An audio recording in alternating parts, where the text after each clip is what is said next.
voltamos, né, pessoal? Voltamos aqui para dar continuidade à nossa aula. Hoje estamos falando sobre as inferências do discurso no conto moderno. É bom que a gente atualiza nosso conhecimento sobre contos e não fica achando que contos são aqueles da carochinha, né? Nós temos também os contos atuais e temos também aqueles contos da carochinha, aqueles contos clássicos, né? Atualizados para os nossos dias, com uma linguagem nova, com as temáticas voltadas para o nosso tempo, com algumas outras diferenças. Então, vamos continuar falando sobre os contos modernos e as inferências do discurso. Professor, o que é inferência? É o sentido, é a interpretação, é saber o que está implícito em cada história, saber ler e compreender aquela mensagem que nem sempre está nítida, que é necessário que você interprete. Então, é para isso que estamos fazendo essa aula.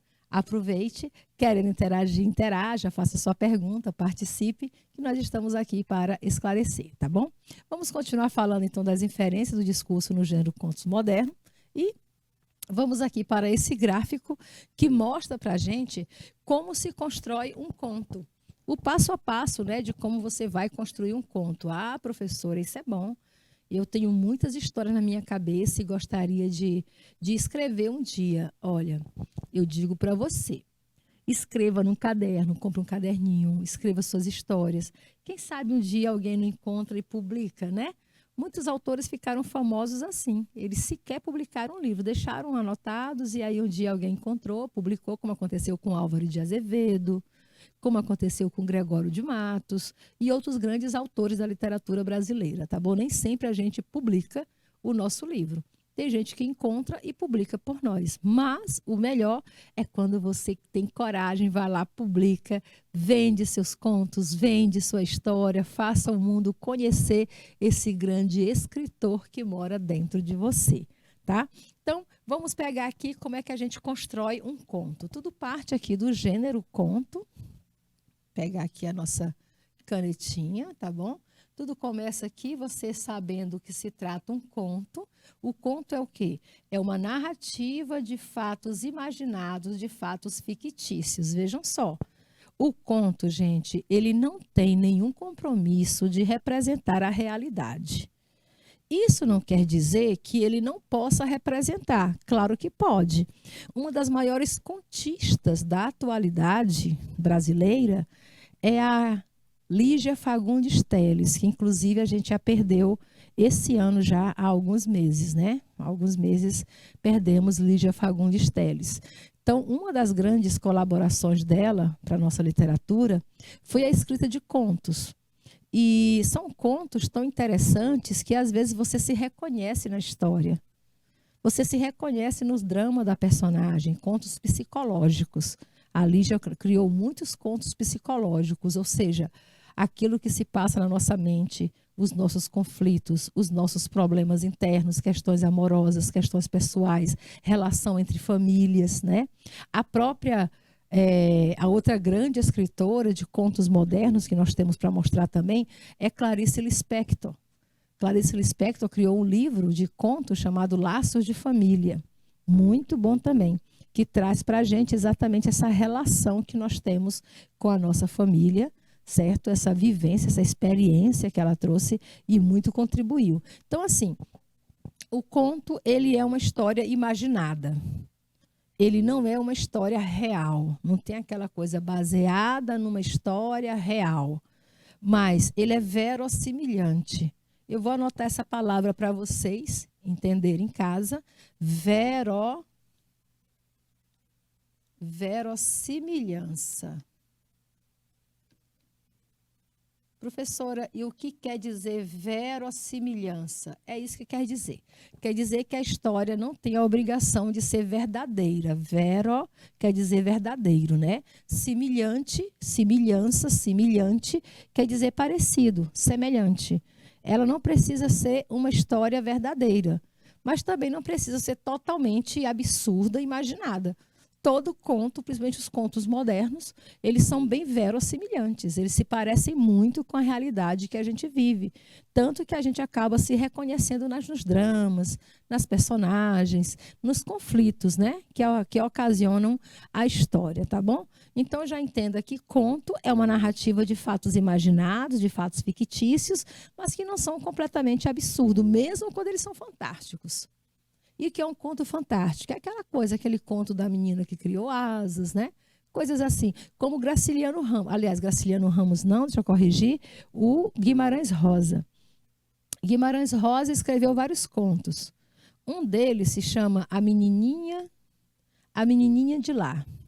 Ela era uma menininha que tinha poderes. Ela conseguia adivinhar o que ia acontecer na vida das pessoas. Então, quando as pessoas descobriram o poder que essa menina tinha, né, de saber o futuro, o que vai acontecer em suas vidas, ela passou então a receber muitas visitas, muitas consultas, pessoas traziam presentes. E aí um dia a menininha cria asas, vira anjinho e vai para o céu. Vejam só, é um conto fantástico, mas enche a nossa vida de aventura, né? Enche a nossa vida de fantasia. E é para isso que servem os contos. Então, nem sempre eles são fatos reais. Mesmo quando são fictícios, eles ainda podem ter um vínculo com a realidade, tá? Então, todo conto, ele tem uma estrutura. E essa estrutura a gente chama de elementos da narrativa. Aquilo que não pode faltar dentro de uma história. E o que não falta numa história? Se eu estou contando uma história, gente, primeiro, eu preciso que essa história aconteça em algum lugar. Então, quando ela acontece em algum lugar, eu chamo isso de espaço, o espaço da narrativa, o lugar onde a história acontece. Para eu ter uma história, eu preciso também que tenha o enredo ou uma ação. Mas o que é isso? É o que você chama de trama. É a própria história, tá bom? É a própria história. É aquilo que vai ser narrado. É o fato principal que dá origem à história que vai ser contada. Mas dentro dessa trama que está sendo contada, narrada, dessa história, tem uma voz. Tem uma voz que conta a história para a gente, que a gente chama de narrador. Esse narrador, ele tem 3 formas de se apresentar. Ele pode ser um narrador de primeira pessoa, aí ele está na história. Aí ele é personagem. Aí ele conta a história em primeira pessoa. Eu estava andando um dia por tal lugar quando encontrei isso, isso, aquilo. Então, ele faz parte da história. Nem sempre como personagem principal. Ele pode simplesmente ser um dos caras que acompanha o personagem principal da história, como faz, por exemplo, o autor francês, que eu gosto muito, Alexandre Dumas. Não é isso? Alexandre Dumas tem um romance chamado Os Irmãos Corsos. Aí ele conta a história de 2 irmãos gêmeos, presta atenção que história fantástica. Ele conta a história de 2 irmãos gêmeos que moravam na Corsa, né? Aliás, na Córcega, morava na Córcega, uma região ali da França, entre a França e a Itália. Então, ele conta que conheceu esse irmão, o Luciano, e o Luciano diz que tem um irmão que mora em Paris. Ele, o narrador, se chamar Alexandre. Olha só, o próprio autor do livro é Alexandre Dumas, não é isso? E ele se diz Alexandre. Um dia eu estava viajando pela Córcega quando conheci uma família. O homem da família era um jovem aventureiro, caçador, líder nato da sua comunidade, chamado Luciano. Aí o Luciano conta uma história para o narrador, o personagem, né? O narrador que também é personagem, conta que ele tem um irmão gêmeo e que existe um vínculo muito forte entre os dois. Ele consegue saber o que o irmão sente. A gente tem muito isso com a gente, né? De achar que os gêmeos sentem tudo, pensam juntos. Então, na história tem isso. Os gêmeos têm um vínculo que um sabe o que o outro está sentindo, está passando, etc. Aí conta para o Alexandre, que esse irmão dele estuda Direito em Paris. Quando o próprio Alexandre Dumas, vai a Paris, ele conhece o outro irmão, que é o Luiz. Então, numa desventura da vida, o Luiz é assassinado.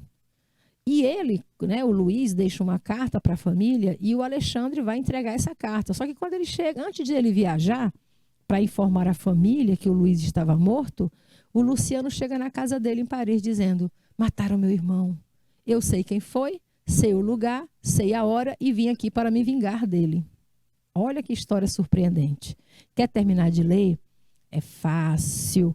Procura na internet o livro chamado Os Irmãos Corsos, do Alexandre Dumas. Se não sabe escrever Alexandre Dumas, é Alexandre Dumas, né? Escrito Alexandre Dumas. E veja que história bacana. Então, ele conta a história do ponto de vista da primeira pessoa, porque o Alexandre também é personagem da história, só que ele não é personagem principal. Os personagens principais da história são os irmãos gêmeos, Luiz e Luciano.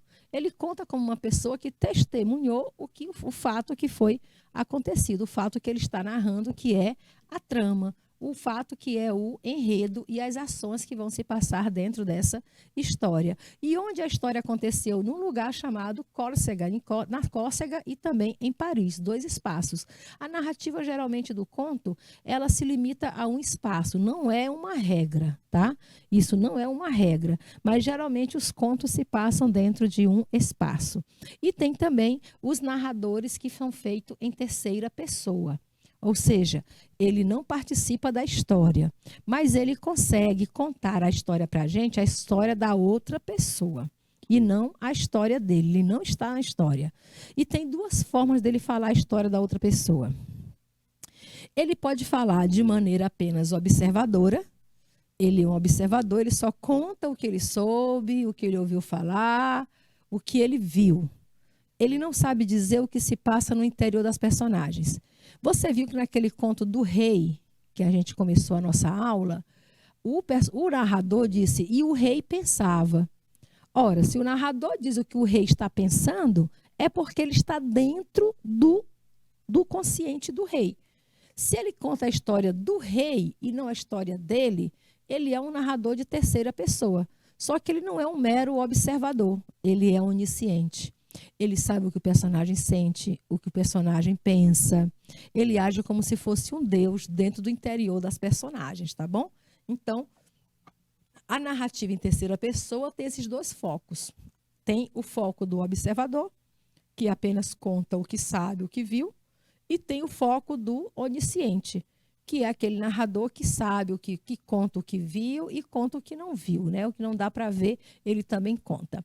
Outro fator que não pode faltar numa história, tanto seja conto, romance, qualquer narrativa, é o fator tempo. O fator tempo você analisa de 3 formas. Tem 3 formas de você observar o tempo da história. Primeiro é o tempo de desenvolvimento, né? É como a história é contada. Começo, meio e fim. Ou se está tudo bagunçado a ordem, se começa do fim, vai para o meio, volta para o começo. Aí você chama isso. Quando está bem organizadinho, começo, meio e fim, você chama de tempo cronológico, porque segue a ordem do relógio, tempo real, né? Começo, meio e fim. Agora, se está meio bagunçado, igual naquele romance do Machado de Assis, Memórias Póstumas de Brás Cubas, que logo no primeiro capítulo o narrador disse: eu morri no dia tanto de agosto. Não é? Então, quando o narrador já conta que morreu, já começou pelo fim. E depois é que ele vai contar a história. Ele conta por episódios. Ele não conta a história numa sequência lógica em que as ações aconteceram. Ele conta a história de acordo com as suas memórias, de acordo com aquilo que ele vai se lembrando. Por isso que a história é cheia de flashes, né? Flashbacks, flash forward, vários flashes. Aí você chama isso de tempo de desenvolvimento, você chama de tempo psicológico. Outra forma de você analisar o tempo de uma história é o tempo de duração. Quanto tempo durou aquela história? Tem uns que são bem previsíveis, né? Tem um romance lá do Gabriel Garcia Marques, que é um autor colombiano, que o título da história é 100 anos de solidão. Então, quando você vai ler a história, você percebe que realmente a história se passa em 100 anos, né? São 100 anos de história de uma família, de uma mulher, na verdade, a personagem principal é a matriarca da família e ela acompanha todas as gerações da família. Você começa a ler a história desde quando ela é menina, quando ela se casa, quando ela se torna avó, até a morte dela, que morre com seus mais de 100 anos de idade. Mas toda a história é contada durante 100 anos, por isso 100 anos de solidão. Então, alguns tempos de duração são bem óbvios, outros ficam subentendidos. Como eu falei para vocês, a história da Bela Adormecida. Você não chega nem a contar. Lá ninguém fala na história que a história demorou 115 anos. Mas você imagina, olha, quando a Bela Adormecida dorme, cai naquele encantamento, ela tinha 15 anos de idade. 100 anos depois é que ela vai ser acordada, conhecer o príncipe, casar e ser feliz para sempre. Então, você soma 100 mais 15, 115 anos. Então, algum tempo de duração de história, você consegue, ele é mais óbvio. Ele diz quanto tempo durou. Às vezes, a história se passa inteira só durante uma festa, durante uma noite de Natal, durante uma viagem de barco, certo? Uma viagem de navio. Então, aí você consegue calcular quanto tempo demora uma viagem de navio, quanto tempo demora uma festa, e você consegue ver o tempo de duração da história. Outra forma de você analisar o tempo da história, que é o mais comum da gente observar, é o chamado tempo histórico. É saber quando a história aconteceu. Se foi no século XIX, século XX, século XXI, se foi no Natal, se foi na primavera, se foi durante as férias.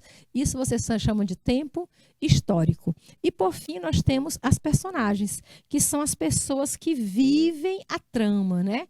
As pessoas que vivem a trama da história. Aí nós temos personagens principais, eles são divididos assim, ó.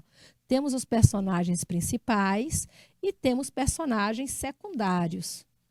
Personagens secundários. Ah, professora, e lá na Branca de Neve?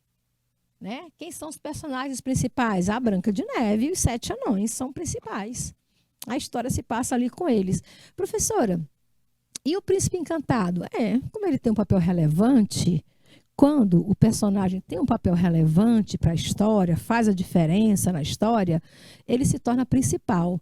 Ah, professora, e a Bruxa Malvada? Ela é uma secundária? Não, ela também tem um papel relevante. O que seria da Branca de Neve se não fosse a madrasta má? O que seria da madrasta se não tivesse o espelho meu? O espelho também é um personagem da história. E são personagens principais. Agora tem os secundários. O lenhador, o caçador, o rei, a mãe da Branca de Neve que morreu quando ela nasceu. Não é isso? Então, esses são secundários, porque eles não participam diretamente da trama. Eles giram ali em torno da história, mas não agem diretamente. Uma outra forma de você analisar os contos é você pegar pela questão não, aqui é a estrutura. Ó. Isso aqui você chama de estrutura, como se fosse um esqueleto da história, né? A estrutura da história, ela é assim. Aqui, quando você analisa esses outros aspectos, é a construção do enredo. Momentos da narrativa ou momentos do enredo. Então, quando você observa na questão temática, na organização da história, quando você se prende à organização da história, ao seu desenvolvimento, aí você pode observar esses aspectos. Primeiro, toda história começa com uma situação inicial, certo? A Branca de Neve será a herdeira do castelo, herdeira de tudo. Aí a mãe dela morre, o pai casa de novo, depois o pai morre. E a mulher, a madrasta da Branca de Neve, quer não somente se apossar, ela quer se apossar do reino, não quer deixar a herança do reino para a filha do rei, que é a herdeira legítima, mas também ela tem muita inveja da beleza da Branca de Neve. Então, são as duas coisas. Essa é a situação inicial, certo? Aí nós vamos para o conflito. O conflito é exatamente a trama, aquilo que vai gerar. Não existiria história somente dizendo que a madrasta da Branca de Neve tinha inveja da beleza dela e queria ser dona, e queria também ser dona do castelo sozinha, mas gera o conflito. E qual é o conflito? Ela manda matar a Branca de Neve. Ela contrata um caçador para dar fim à Branca de Neve e trazer-lhe o coração. Olha que perversidade, né? Mate uma menina de 15 anos, gente. Mate-a e traga-lhe o coração. Então, esse é o conflito. É o que faz com que a história se desenvolva. O caçador, com pena de matar a criança, manda ela fugir, aí mata um servo e leva o coração do servo dizendo que é da Branca de Neve. Então, isso é o conflito. Aí tem o clímax. O clímax, que a gente chama, é quando a história chega naquele ponto em que tudo vai se resolver. Muita coisa acontece aqui dentro do conflito, até a madrasta descobrir que ela está viva e vai tentar matá-la pessoalmente, dando-lhe uma maçã envenenada. E onde fica o clímax? Depois de envenenada, né, com aquela maçã enfeitiçada lá, a Branca de Neve parece morta. Levam-na para a floresta, fazem o velório da Branca de Neve. Aí, de repente, chega um príncipe encantado, acha aquela menina linda, ela não parece morta, ela parece viva, e dá-lhe um beijo. Esse é o clímax. E depois desse momento ápice da história, a gente vai para o desfecho, o final. Então, depois do beijo, a Branca de Neve acorda, se apaixona pelo príncipe, vão casar e ser felizes para sempre, né? Então, aí é o final da história. Então, você pode observar um conto tanto pelos seus elementos da narrativa, que é a estrutura, como pelo modo como a história é contada, não é isso? Situação inicial, o conflito, o clímax e o desfecho. Ou seja, uma estrutura bem fácil, uma estrutura bem simples, tá? O conto tem sempre uma estrutura simples. Gente, se eu fosse fazer essa estrutura se tratando de uma novela, se ao invés de conto estivéssemos falando de novela, professora, quando a senhora fala novela, é a novela da televisão? Parece, né? Parece, porque a novela da televisão surgiu a partir das novelas que são literárias, que são textos narrativos, tá bom? Só que a novela narrativa, a novela literária, ela é muito mais antiga do que as telenovelas. Então, a novela de televisão é telenovela. É a mesma coisa que acontece, você escreve um romance, ele vira filme, não é isso? Você escreve um livro, ele pode virar novela. E a novela, ela se diferencia de um conto, porque ela é mais extensa, ela tem mais personagens, ela acontece em vários espaços diferentes e cada personagem tem seu próprio conflito. Você pega a novela Pantanal, aí você tem o José Leôncio, o Juventino, a Juma, aquele arranca de gente que trabalha na história.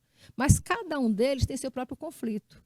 Não é isso? Tem um núcleo da história da Maria Bruaca, tem um núcleo da história do Zé Leôncio, tem um núcleo da história do Juma com o Jove, do Zé Luca de Nada. Então, cada personagem tem a sua própria história e tem que resolver a sua própria história.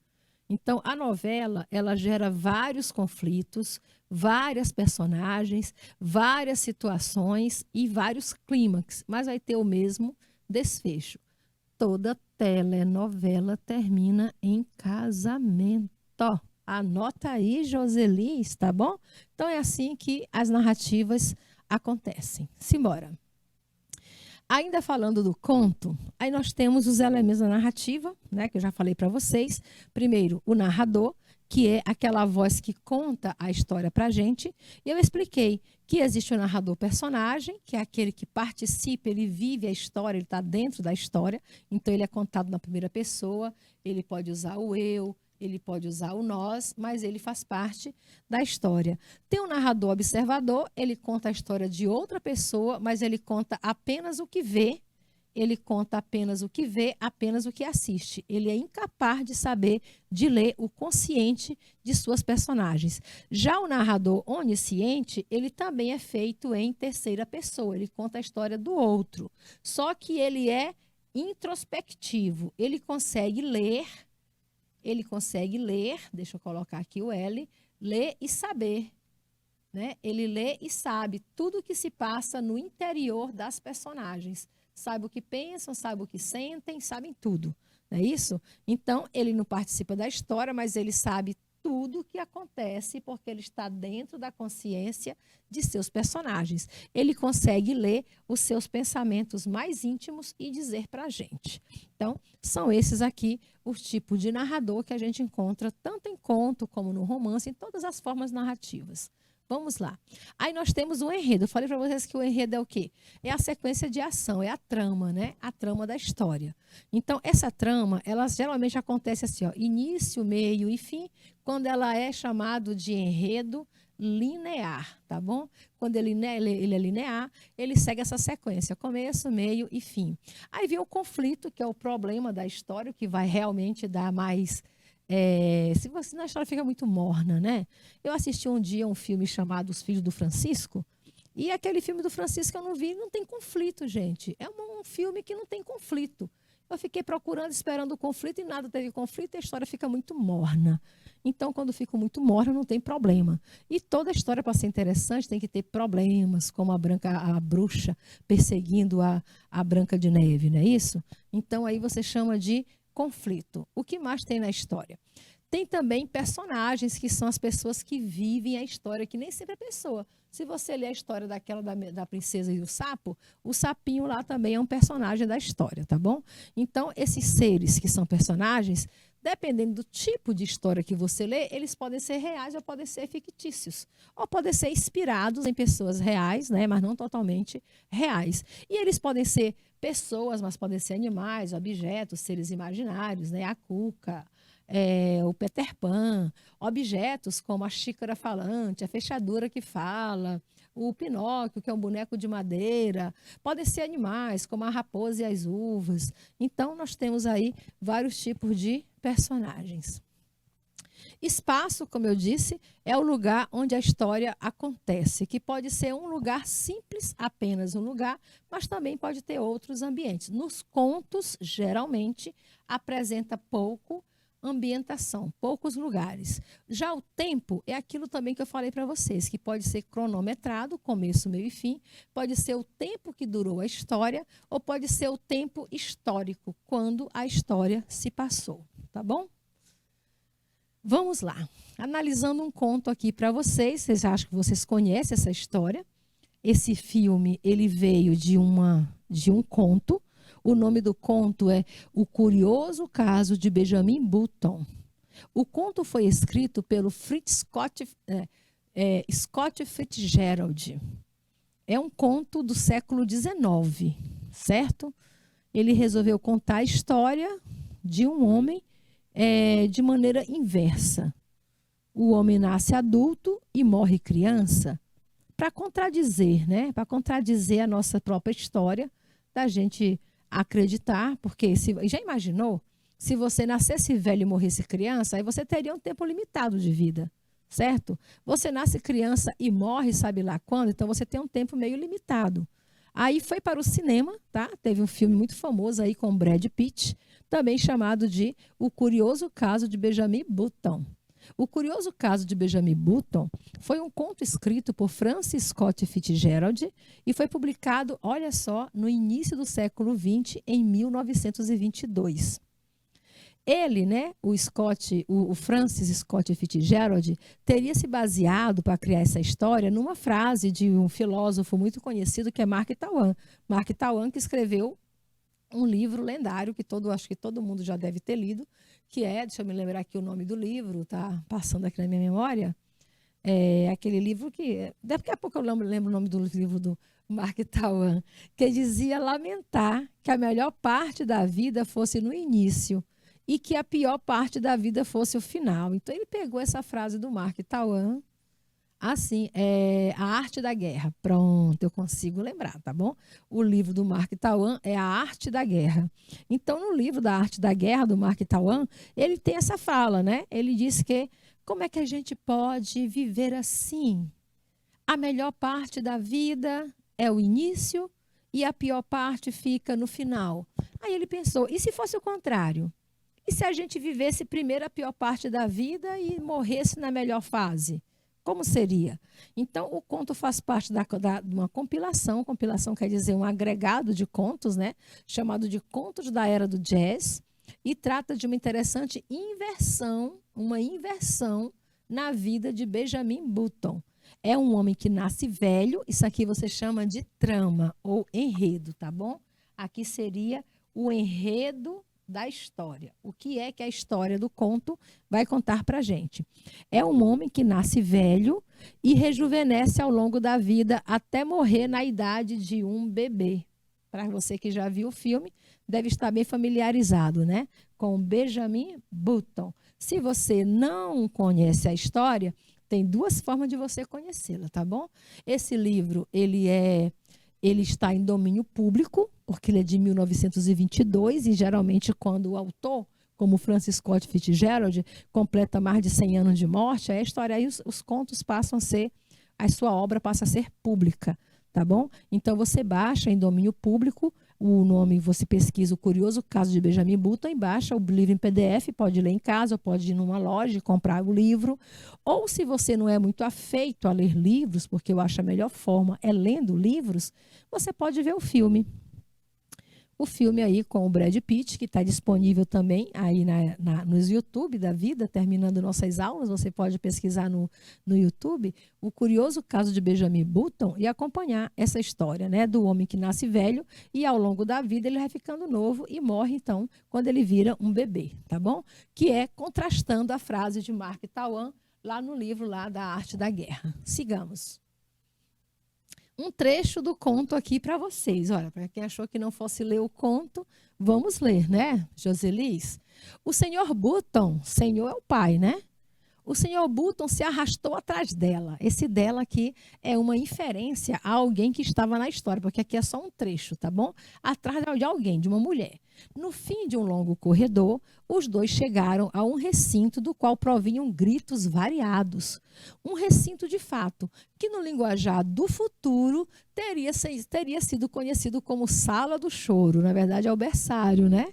É o berçário, onde coloca os bebês recém-nascidos na maternidade. É a Sala do Choro, que tem de menino gritando lá, Deus meu. Eles entraram na sala, né? Na Sala do Choro. Ao longo das paredes havia meia dúzia de berços, viu como é um berçário? Meia dúzia de berços esmaltados, aqueles berços brancos de esmalte, né? Esmaltado de branco, com rodinhas, cada um com uma etiqueta presa na cabeceira. Hoje você não coloca na cabeceira, tá bom? Porque podem trocar a identidade do bebê. Hoje, na hora que o bebê nasce, coloca uma pulseirinha nele com o nome da mãe. Bem, arquejou o senhor Button. Qual deles é o meu bebê? Aquele, falou a enfermeira. Agora tu percebe que o dela, lá no começo, se refere à enfermeira. Os olhos do senhor Button acompanharam o dedo apontado da mulher. E eis agora o que ele viu. Enrolado no volumoso cobertor branco. Volumoso, gente. Volumoso quer dizer que era um pacotão, né? Um pacote grande. Enrolado no volumoso cobertor branco e parcialmente imprensado dentro do berço, porque não cabia, o bebê era tão grande que não cabia no berço, estava um velho. Olha aqui, crianças, acabou de nascer e estava um velho que aparentava ter cerca de 70 anos de idade. O cabelo ralo era quase branco e de seu queixo pingava uma longa barba de cor esfumaçada, a qual oscilava absurdamente para lá e para cá, soprada pela brisa que entrava pela janela. Olha só, o bebê já nasceu velho, de barba, grande que não cabia no berço. Ele quem? O bebê, né? Ele, o bebê, quer dizer, o velhinho que nasceu.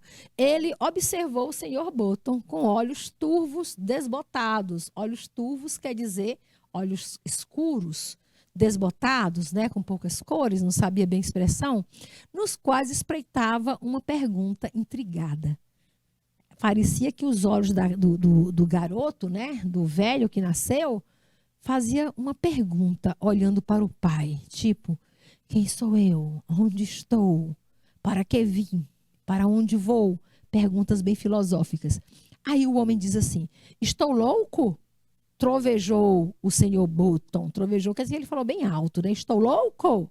Seu terror transmutando-se em fúria. O homem ficou furioso. Que diabo é isso? Que criança é essa que já nasce velho? Isto é, por acaso, alguma medonha brincadeira de hospital? Ele achou que estava pegando uma peça nele, né? Não parece ser uma brincadeira para nós.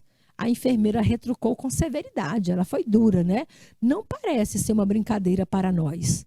E não sei se o senhor está louco ou não, mas esse é o seu filho com toda certeza. Ai, meu Deus. Já pensou? Você vai no berçário visitar um bebê e encontra um velhinho enrolado num pano? Então, encontra no texto lido as seguintes informações. É só esse trechinho mesmo. Se você quiser ler, eu já disse, né? Você pode baixar o livro, pode comprar na livraria, ou se quiser, assista ao filme. Encontre no trecho lido as seguintes informações. Qual é o conflito inicial da história? Como é que se dá o conflito inicial da história. Perceberam? O que é que causa o conflito na história? Eu acho que vocês perceberam, né? É o senhor Button descobrindo que o filho recém-nascido tem a aparência de alguém com 70 anos de idade. Olha que terror, olha que absurdo. O homem vai visitar o filho e encontra o quê? Um velhinho enrolado nos panos com cara de 70 anos de idade. Quem é o personagem principal da história? Ora, você viu ali que tem o senhor Button, tem a enfermeira e tem o próprio Benjamin Button, que ainda está no berço, né? E então, quem são os personagens centrais dessa história? Se você se basear apenas nesse trecho aí, você vai encontrar como personagem principal apenas o senhor Button. Se você continuar lendo a história, você vai perceber que o personagem principal da história é o Benjamin Button, o filho que nasceu velho. Tá bom? O narrador da história é em primeira ou terceira pessoa. Você percebeu quem está contando a história? O senhor Button seguiu aquela mulher. O senhor Button perguntou se era uma brincadeira. Olha, se está falando do senhor Button, a pessoa que está contando a história é um narrador em terceira pessoa. E ele é onisciente. Como é que eu sei, professora, que ele está no íntimo do personagem? Porque tem uma parte da história que ele diz assim, ó, ele observou o senhor Button, ele quem? O bebê recém-nascido, né? Ele observou o senhor Button com olhos turvos e desbotados, nos quais espreitava uma pergunta intrigada. Como é que ele sabe que aquela criança velha estava pensando numa pergunta intrigada? Ele dá essa informação porque ele sabe o que se passa dentro da mente do personagem. E quando o narrador, em terceira pessoa, sabe o que se passa na mente da personagem, a gente chama de narrador onisciente. Qual é a unidade temática deste conto? Ou seja, se você fosse dizer qual é o assunto, do que se trata esse conto, qual é o assunto, qual é o tema do conto? O conto é uma história da vida, não é isso? Uma história de vida contada ao inverso, da velhice para a infância. Ou seja, se você fosse resumir para alguém o que é a história do conto, o curioso caso de Benjamin Button, você dizer, olha, eu li um conto que fala sobre, ó, quando você fala sobre, é o tema, é o assunto, não é isso? Que fala sobre a história de uma vida contada ao inverso, de uma criança que nasce velho e morre criança. Ou seja, a vida é contada da velhice para a infância, contrariando aí a fala de Mark Twain, ok? Perceberam isso? Simbora. A estrutura do conto. Então, aquilo que eu falei para vocês, toda a história, né, ela tem que ter a introdução, que é o início da narrativa, como a história começou ali. Eu coloquei, geralmente, aquela parte que eu coloquei está bem no início da história, né, que é o senhor Button encontrando o filho que nasceu velho. Aí vai para o conflito, que é a elevação da ação, ou seja, o senhor Button descobre que a criança recém-nascida já é um velho de 70 anos de idade, isso gera um conflito. Aí vai para o clímax da narrativa, que é o ápice da história, né? Isso quando ele se revolta, eu só estou analisando aquele trecho, quando ele se revolta e diz, isso é uma brincadeira desse hospital? E a outra diz, o senhor acha mesmo que é uma brincadeira? Eu só sei de uma coisa, aquele filho, aquela criança é o seu filho. Aí quando ela diz que a criança é o seu filho, está fazendo a conclusão da história, analisando apenas aquele trecho que a gente leu. Se você analisar a história inteira, ali vai ser só o início da narrativa. O conflito vai ser exatamente a criança sendo levada pelo pai, abandonada vai doar a criança para um orfanato, aí vai gerar toda. Se eu contar, eu vou fazer spoiler, né, gente? Não vamos de spoiler, eu quero que vocês leiam a história. Então, é assim que acontece uma história, seja conto, seja crônica, tá? Qualquer narrativa. Quando você se depara com qualquer narrativa, conto, crônica, novela, romance, fábula, apólogo, seja qual for o tipo de narrativa, tem uma introdução, que é bem plana, aí a história vai começando a ganhar força, até chegar naquele ponto, tchan, tchan, tchan, tchan, que todo mundo estava esperando, Eita, é agora que o José Leôncio vai encontrar com o velho do Rio e descobrir que ele é o seu pai. Aí você fica esperando por esse grande encontro. Isso é um clímax da história.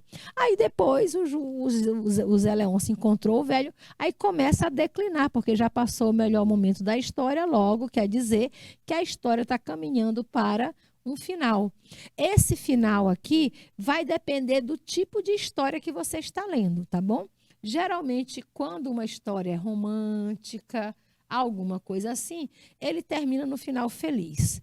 Se for uma história de tragédia, de drama, ele termina no final, como é que a gente chama? Trágico, né? Se é tragédia, termina no final trágico, com a morte do personagem, como em Romeu e Julieta, né? Que morrem os dois, ou então com a loucura. Um deles fica louco, ou morre, o outro enlouquece, e ainda tem o final aberto. O final aberto é igual aquele lá da Lagoa Azul. Pegam as crianças, colocam dentro de um barco, o barco vai embora e tu não sabe se eles sobrevivem, se eles vão casar, se vão ter filho, para onde vão, não é isso? Então, o final aberto é quando fica sem saber o que vai realmente acontecer. Se vocês observarem nos filmes de hoje, gente, eu passei as minhas férias inteiras maratonando filmes, e assim, de 10 filmes que eu assisti, 8 teve final aberto. Tu não sabe o que acontece com o personagem no final. A gente espera um grande final e não termina. Então, é uma opção de desfecho, tá bom? Então, pode ter um final fechado, feliz, um final fechado, trágico, ou um final aberto que tu não sabe se foi feliz ou não, mas fica para a sua imaginação concluir, tá bom? Dá tempo de analisar um conto moderno? É rapidinho, tá?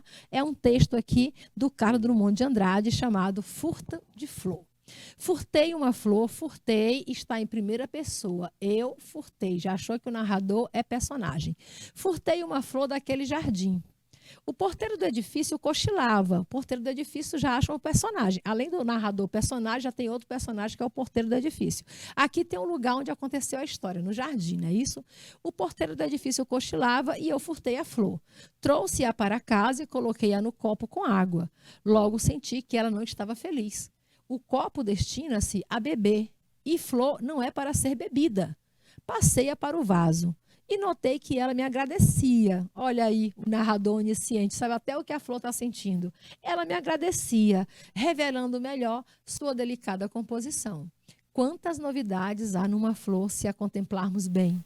Sendo autor do furto, eu assumira, olha aqui o verbo, a obrigação de conservá-la. Renovei a água do vaso, mas a flor empalidecia. Olha, começa a chegar ao final da história. Temi por sua vida. Não adiantava restituí-la ao jardim, nem apelar para o médico de flores. Eu a furtara, eu a via morrer.